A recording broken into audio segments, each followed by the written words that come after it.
Vice Chair Camera, Here. Member Delgavio, Member Middleman, Here. Member Sullivan, Here. and Chair Lindsay is noted absent. Is there a call for changes to the agenda?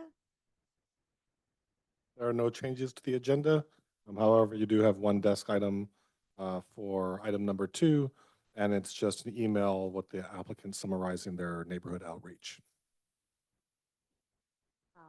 Now we have public communications, but it's for the public to address the board on any matters that are not on the agenda for tonight. So if anyone wants to talk about something else, now is the time to raise your hand if you're online or speak up if you're in the audience. There are no raised hands online. Okay, we'll move right on to the consent agenda. I think we do have the consent agenda, right? And do you want to So explain there's just that? a set of minutes for March 17th, and then the project at 128 Toyon Court was asked to come back for story polls, the intent of forwarding the formal design review to staff. So if there's no members of the public or on the board that wish to pull the items from the consent agenda, they can be passed with one motion. And everyone's had a chance to look at the material boards for Toyon Court on the committee. Is there a motion?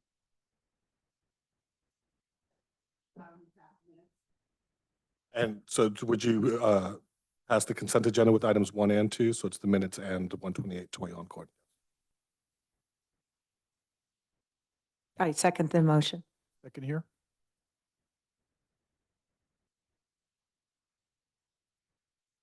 Vice Chair Camera, Yes. Member Delgavio, Member Middleman, Yes. and Member Sullivan. Yes. And I guess the agenda, we probably have 445 Manzanita. Is that our first property to discuss? That is the first public hearing item, yes. Well, I'd like to, at this point, invite staff to present.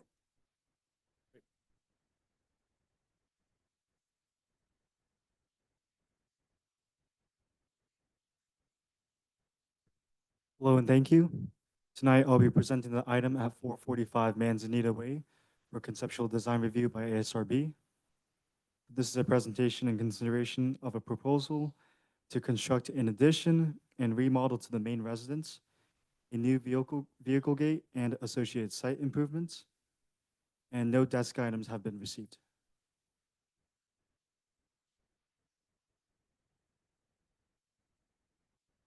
The subject site is 4.51 acres located on Manzanita Way. There are 2 existing driveways, one located towards the northwestern side and the other located at the southwestern edge. The topography of the site is relatively flat from Manzanita Way, and the slope declines significantly towards the eastern portion or the rear of the project site. Bear Gulch Creek, a designated stream and stream corridor in Woodside, runs along east of the project site. The rear portion of the site is heavily wooded and undeveloped. So the property also includes a 6-foot wide waterline public easement on the northern portion of the project site, as well as a 10-foot wide public utility easement on the northern portion of the project site, or on the southern side of the site. These easements, as shown on the existing site plan, have callouts for separate agreements, which would need to be clarified and referenced with the specific documentations outlining the terms of the agreement at formal design review. And so, at this project site, there are recently issued and completed building permits at the subject site shown on the proposed site plan, which are not shown on the provided topographic survey of July 2nd, 2020. And the following table, as shown on the staff report, outlines the structure that are currently existing and proposed at the subject property. And most structures are issued, but are not yet completed or past final inspection. And so as you can see on this topographic survey, there are existing structures again, that have not passed these final inspections, as well as, which is something that is not shown on the topographic survey or the recently issued ADU permits at the site, as well as a accessory structure that is labeled as a wellness center. And so this is the existing site plan showing the extent of these structures on the site. So this is the enlarged existing site plan. The applicant is proposing to demolish landscaping and remove a total of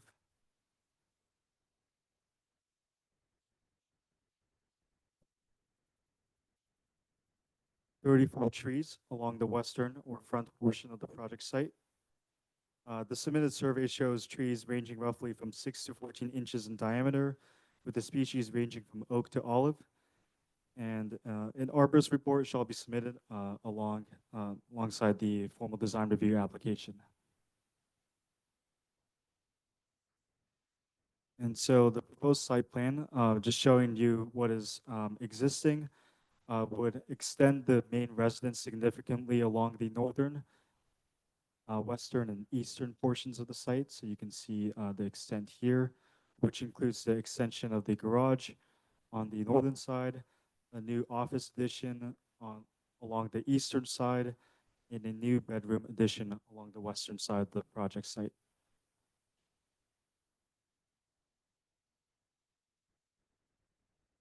So these are the elevation plans, starting with what is existing for the front. And this is what is proposed for the front. This is the existing elevation for the rear. And this is the proposed elevations for the rear. This is what is existing for the south side. And this is what is proposed. This is what is existing at the northern side. And this is what is proposed. So the applicant is also proposing a new vehicle gate with a pedestrian entry gate, approximately 28 feet away from the adjacent roadway. And so provided is the exterior material palette, including the steel windows, plaster siding in beige color, wood siding in stained cedar color, beige limestone stone cladding, standing seam metal roofing, slate tile stone roofing, and bluestone for the exterior pavers. And lastly, story poles have been installed at the project site and showing the extent of the story poles alongside the roof plane. So that concludes my presentation. Staff is happy to answer any questions, and the applicants are also in attendance tonight. Thank you.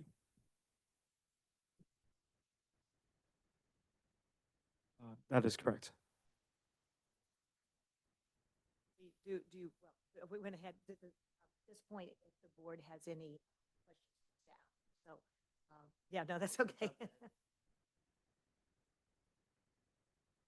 Yes. Talk more into it. Thank you, Robert. I have history with microphones. I was just curious, Sage, or Kago, did the ASRB see the accessory structures? Or did those get approved without ASRB approval? No, they didn't trigger ASRB approval. The ADUs don't trigger ASRB review. And then if you have an accessory structure in this particular area, you have to add over 2,000 square feet. So there is one accessory structure that's not an ADU, but it was less than 2,000. So that did not trigger ASRB review. Understood. So I understand correctly, if a property is building multiple structures and those structures are less than 2,000 square feet of additional square footage outside the main residence, the ASRB doesn't need to see them. It's not a requirement. And then I should clarify, in some parts of town, if you're Western Hills or Scenic Corridor, the threshold is 1,000 square feet. And then the office that looked like it was in the setback, that did not require variance? Or is that down the I line? think that's an ADU. Oh, are you talking, is it this structure here? Yeah. Okay, so that's been an existing structure, but nonetheless, it's probably compliant. The code allows for a corner encroachment into a setback of up to 10% of the required setback. So eyeballing it, it's possible that that's compliant, but it is an older existing structure. Understood. Thank you. Sage, I have a question, because this really hasn't come up where we've been presented with a new design because it triggers the 2,000 square footage. And who approves the extra, because that's more than what's normally required? Is it the planning commission that approves the extra? Oh, so I think maybe you're referring to the maximum house size is typically 6,000 square feet. And then there's a process for a resident size exception. And the resident size exception, there's history there and why it's still called an exception, but now the code has been changed and to where it's just a formula. And so basically it's based on your lot size. And if you're based on this formula and your lot size, the code says you shall get the extra square footage.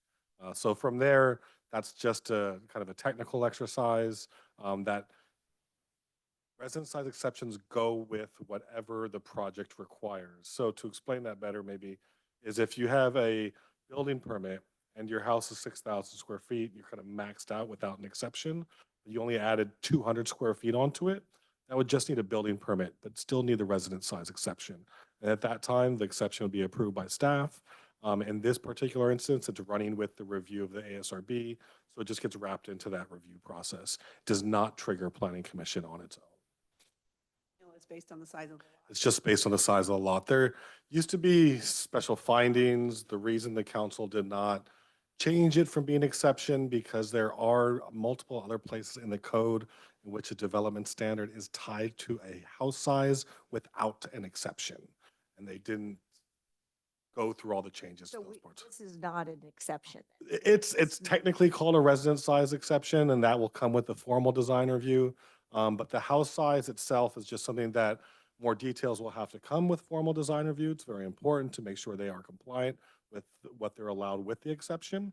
But from the standpoint of the ASRB, it's just reviewing it from a design perspective. You look at massing and bulk and all of that stuff as well. And another way, the house size for lots that are large and Woodside is 8,800 square feet, not 6,000 square feet. It could be, yes, based on the formula.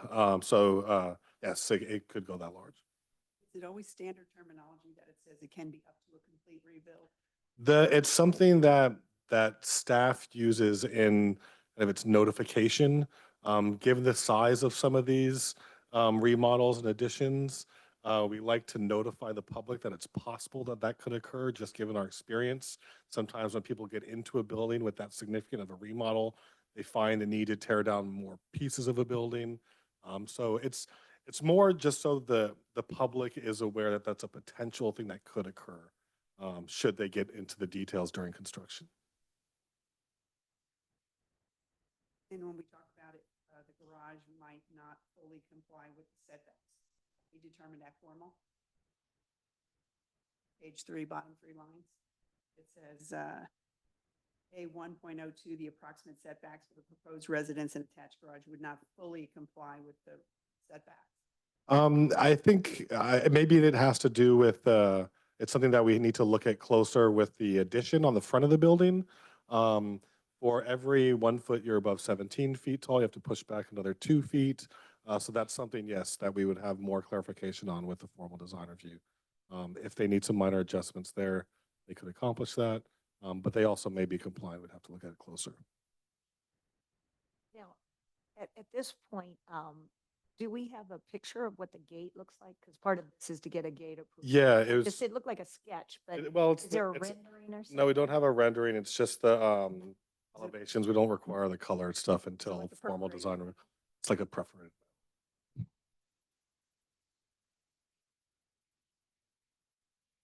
Is there any other question? Is the color of the body of the home the same as it is now, or is it light tan color? It was noted during the site visit that the applicant is looking to match what is existing at the site.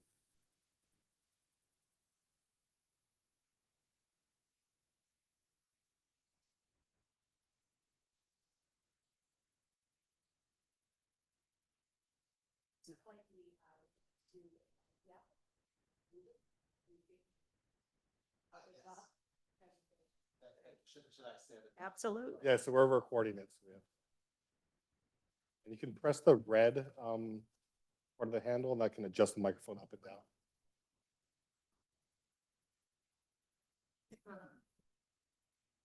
Does this sound good, everyone? Hi, thank you for letting me speak on behalf of the project. I'm Ruben Alt with Study Architects, and we submitted the application for this addition and remodel.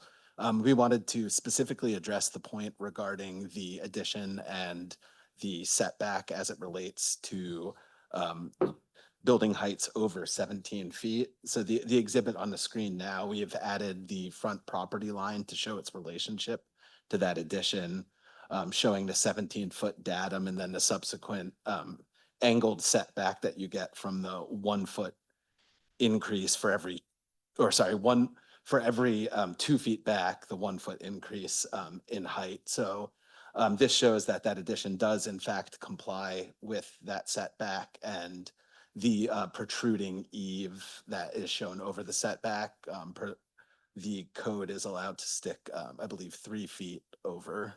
So we have about a 18-inch or so protrusion into that front setback with just the eave edge there, but the main roof structure sits below the height limitation and within the setback of the property. So that was all we really had to clarify. I think that we just wanted to make sure that we weren't intending on asking for any variances in terms of setbacks.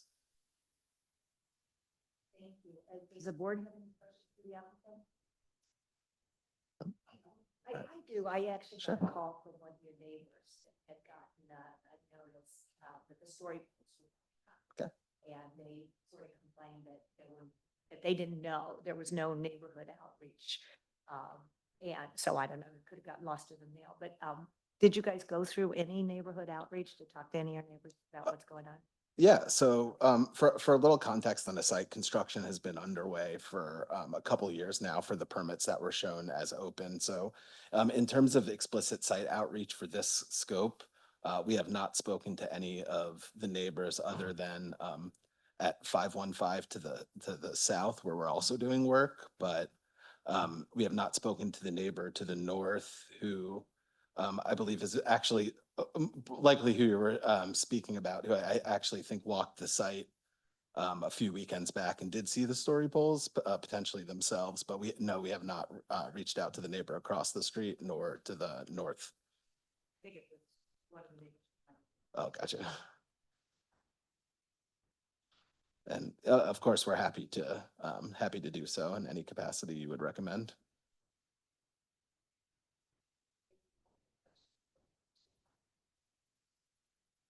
Like a lot of the items are going to be addressed at formal design review, that numbered list.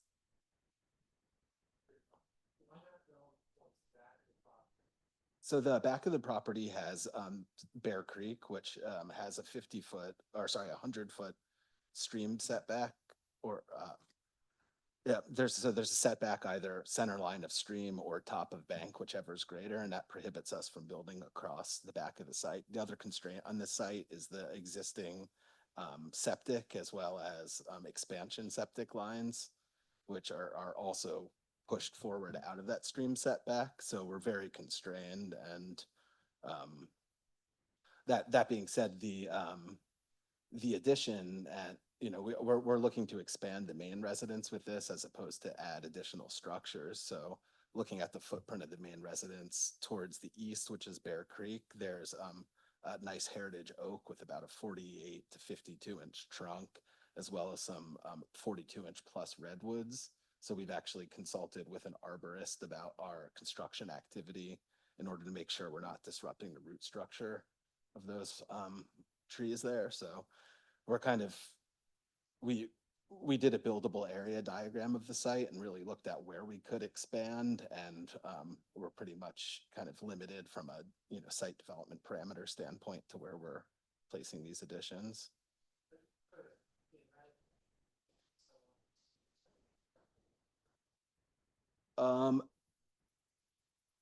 Is it possible to bring the site plan up?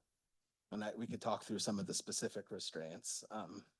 And if you could just speak into the microphone, just so Yes, folks on Zoom can of hear you course. as well.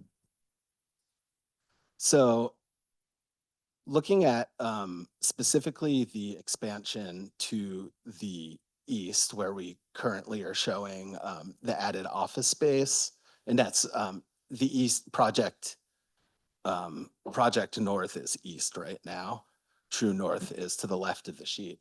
The addition over where Kago's mouse is hovering, that is constrained by the large oaks. You could see the stream setback running approximately parallel to the stream. And you could see the trunks there of those two large oak trees, as well as some of the redwoods a little to the left. So we can't push any further without potentially killing a heritage tree or multiple to the east. On the south, we are trying, one, to preserve existing landscape work, but we also have septic expansion lines with a 10-foot setback from those expansion lines to the south. Those are occurring directly south of that primary suite addition, which is the one page south on the west of the residence.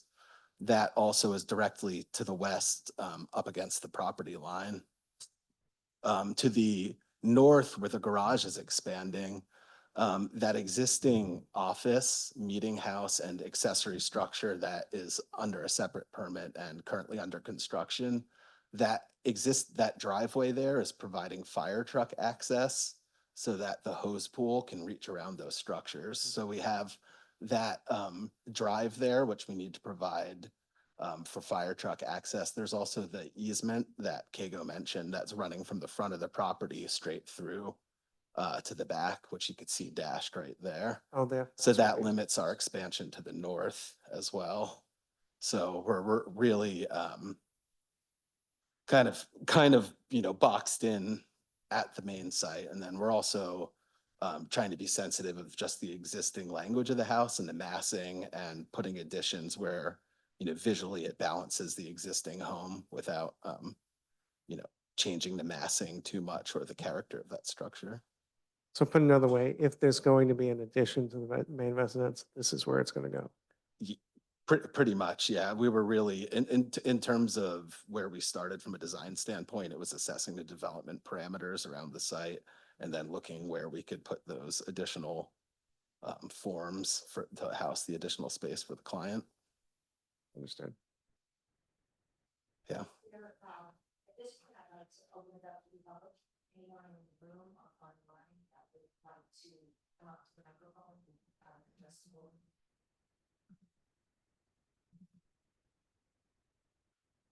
You've had one. Did you want to say? No, I'm just curious. I'm just curious. Yeah. You have to say it. Great. Well, any questions you might have? When are you gonna finish? I wish I could answer that question, but that one's a little outside of my control, but we're happy to keep you updated in terms of that, once we have a clearer answer. There are no hands raised online. I know it's tangential, but what have been your delays in construction?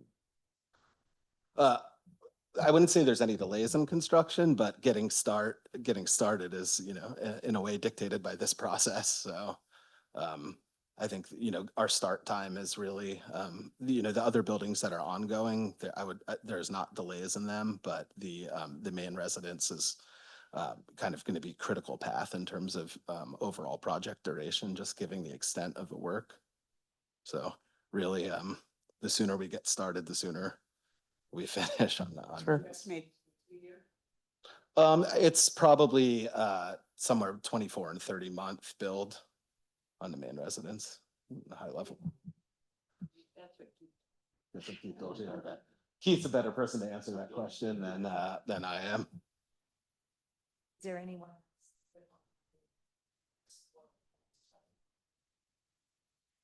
At this point, I will close the public hearing and we will move on to board discussion. Thank you. So thoughts?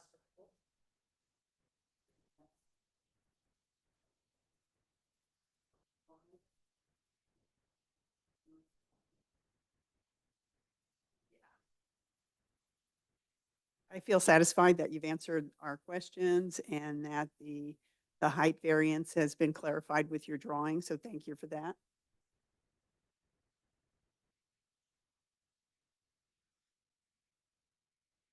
Come back. Yeah, I did have a chance to tour the property over the weekend. Take a look at it, and it should be a beautiful project. I didn't have any, I did Not not get again? into the property. I went around the perimeters and so forth, but did not have any questions or concerns about it.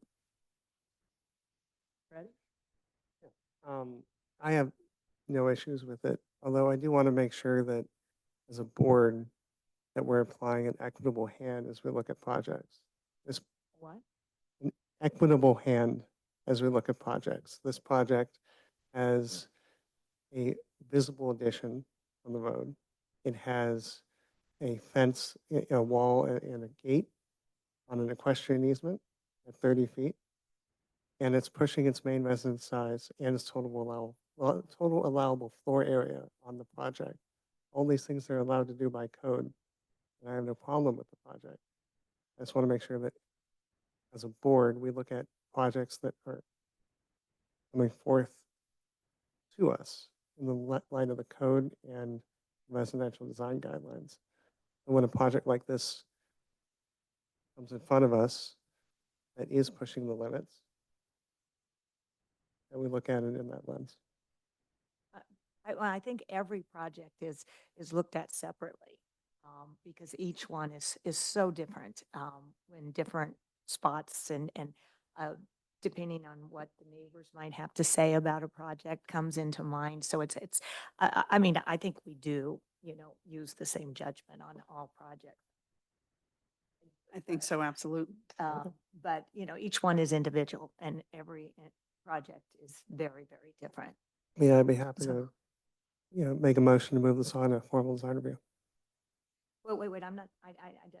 Oh, I'm sorry. I keep skipping ahead of you. Yeah, it's, I remember going to this project years ago when Nikki had her spiritual house. Me too. So I'm familiar with this property. And the one thing that I would like, but I'm not going to hold it up to formal review, if I do like to see a rendering of the house. I don't think there was any renderings done. And maybe you could do up a rendering and give it to your neighbors so that they can really see what you're doing and the impact of light from the windows and that sort of thing, which formal will address. But yeah, that would be my one suggestion for us to really kind of see what it's going to look like. The story poles are helpful because it doesn't seem as much of an increase. But it'd be nice to see really what the whole outside with the wall and the gate is going to look like for the neighbors and us. So that'd be my only suggestion.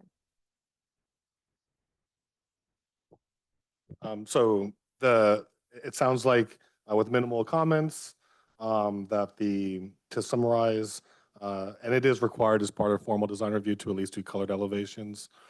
So they'll provide renderings of the house and gate and to provide those to neighbors so they can provide any feedback that may be considered during formal design review.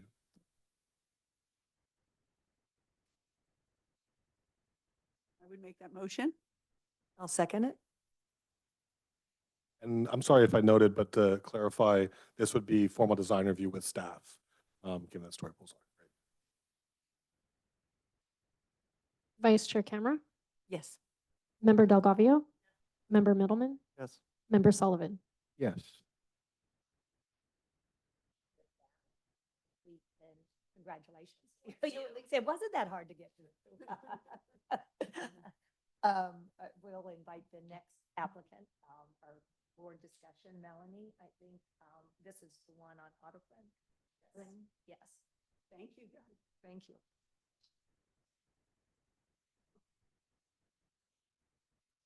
Okay, let me just share my screen.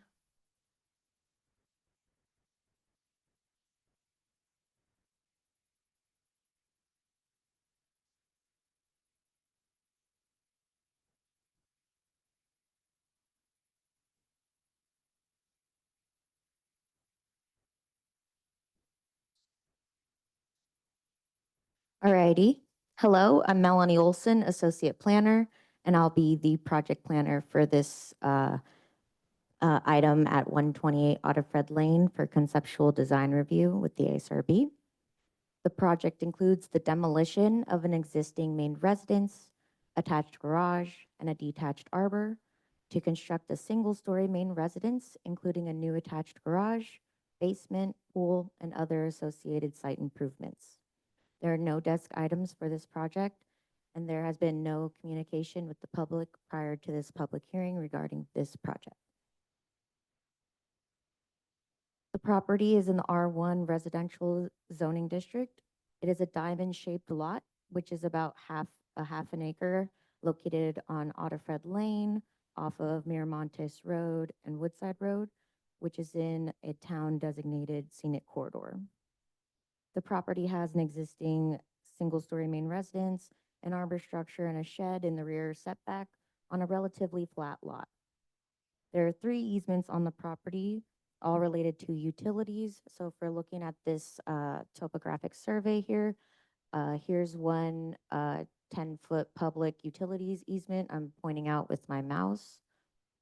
And then on the other side of the property, we have a small arbor easement, which is to support the pole lines that are there. And then there's also a larger public utilities easement that is for maintenance of the utilities on the property. The property also has 5 significant trees, none of which are proposed for removal. They are proposed to be protected in the attached tree protection report. But the project does propose to remove 15 smaller trees for this project. The existing main residence and arbor structure would be demolished, while the existing shed in this rear setback would remain. The project proposes a new main residence with an attached garage, a basement with ingress, egress light wells, a swimming pool, spa, and other site improvements. The proposed main residence and attached garage would be a single-story structure that is approximately 3,200 square feet and about 18 and a half feet tall. The project meets the required setbacks, including the light wells and basement. The main residence size and total floor area for the property will need to be confirmed for compliance during formal design review, and that's typical when more details are provided. The main residence is proposed to have simple forms and roof lines that are understated and have similar forms as a barn without the decorative trim according to the applicant. So here are just the elevations for the project. Here's the rear elevation, right side, and where you see the dips, that would be underground for the light wells of the project. The proposed materials include a dark midnight bronze standing seam metal roof, light brown Gotham integral stucco base color, dark bronze aluminum doors, windows, skylights trim, and a brownish pewter gray garage door with horizontal boards. The applicant also included the materials proposed for the landscape features as shown. The ASRB should consider the color of the cream colored stone veneer proposed for the entry feature walls that range between 2 and 4 feet. In the rendering, they seem to look more gray, but in the overall project proposal, it was shown to be this cream colored. And according to the residential design guidelines, the color may be presented too light. So that is something that the ASRB could discuss further. The applicant is here in person and available for questions. That concludes my presentation. Staff is happy to answer any questions. Thank you. If you just wanted to stay and see this presentation, if you guys aren't required. Just having fun hanging out. Just checking. Missing the traffic. Okay. Does the board have any question? Melanie?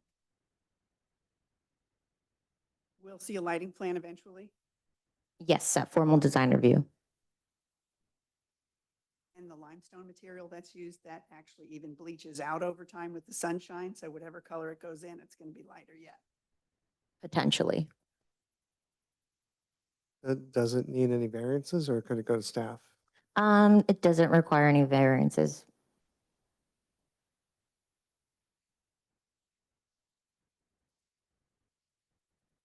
Point, we would like to invite the applicant to give a presentation. Good afternoon. I'm Charlie Barnett. I am the architect for this project.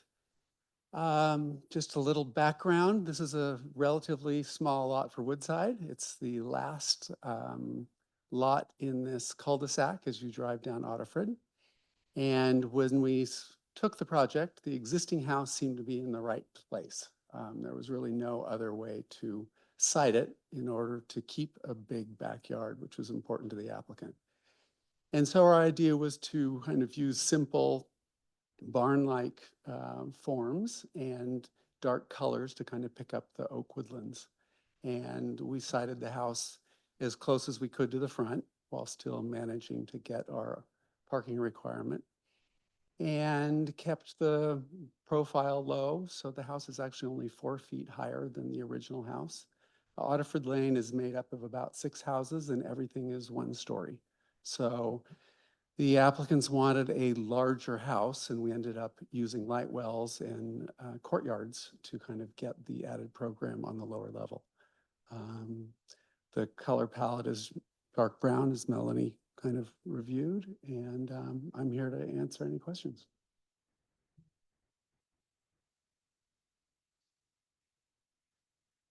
Any questions for the applicant? Let's ask staff this first. With the new ADU code, are they allowed an ADU on a lot this size? Yes, they are. And I believe the applicant's been exploring the possibility of doing an ADU that might come a little bit down the road. Like comment, not questions. Please explore an ADU on this property as well. I know there's discussion. Well, I know of Charlie's designs. You guys may not know, but Charlie have done some amazing houses on some difficult lots, and everyone seems to just love his designs and some of the. So, you know, I have so much confidence this will be not much impact on the neighborhood. It's 1 story. I'm delighted to see you're bringing another project to Woodside. Oh, thank you. At this point, do we have anyone from the public that would like to ask a question? Okay. Come on up.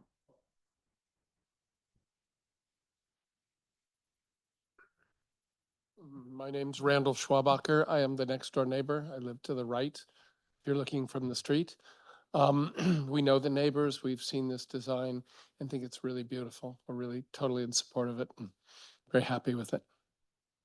Thank you, Charlie.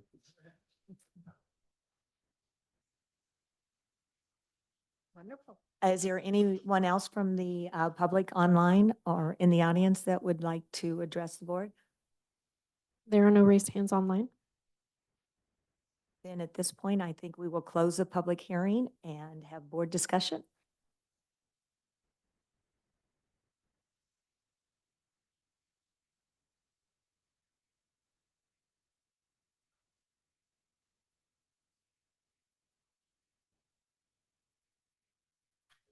Okay, get that microphone going. Yeah, I did go by the property and I looked at the materials and so forth. And I think the question came up about the light limestone. And I think actually the house with this type of a dark overall theme and the heavy current landscaping, the actual contracts of the light limestone made it look really striking and look really good and complement the house actually. So I don't have a concern about that. Yeah, I think it's great. I understand the actual, I ended up talking to the owner yesterday when I did my site visit and understand the reasons why they're pursuing it, despite the outside it being a beautiful house. And all good reasons, but you know, I make a motion to send this to staff for formal. I feel the same way. I love the fact that it's 1 story. that it's a beautifully designed house. I mean, normally we don't like the cream colored stucco limestone, but it's not on a scenic highway and with the proper landscaping and driveway. It's a small space, so you're not getting this big mass, white or light colored stone. So I'm fine of sending this for board approval to formal staff approval.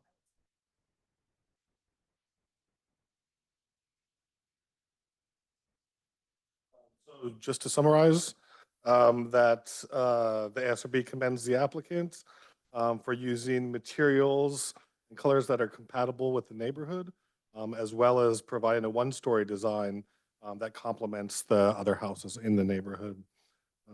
And there's no further direction on design changes. I believe there's a motion for the formal design review to staff.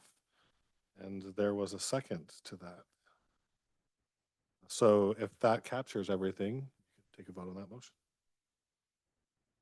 Vice Chair Camera, Yes. Member Delgavio, Member Middleman, Yes. and Member Sullivan. Yes. Great.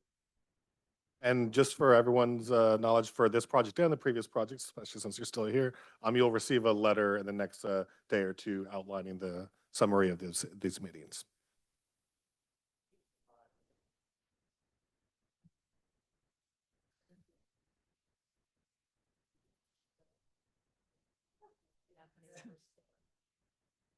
You never know what. That's true.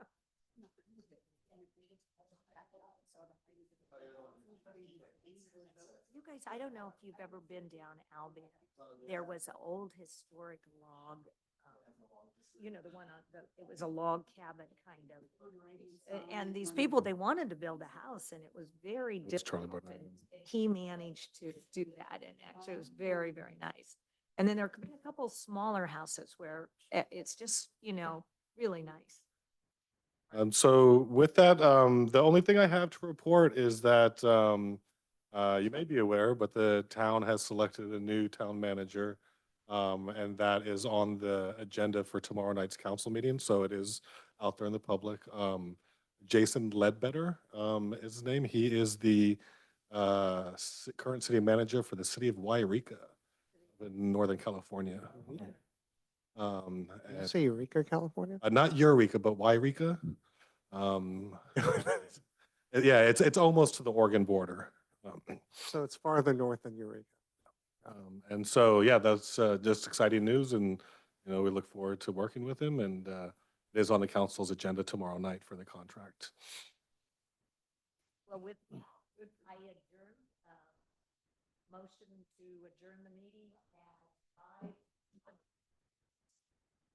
Mike? Wow, that was pretty quick.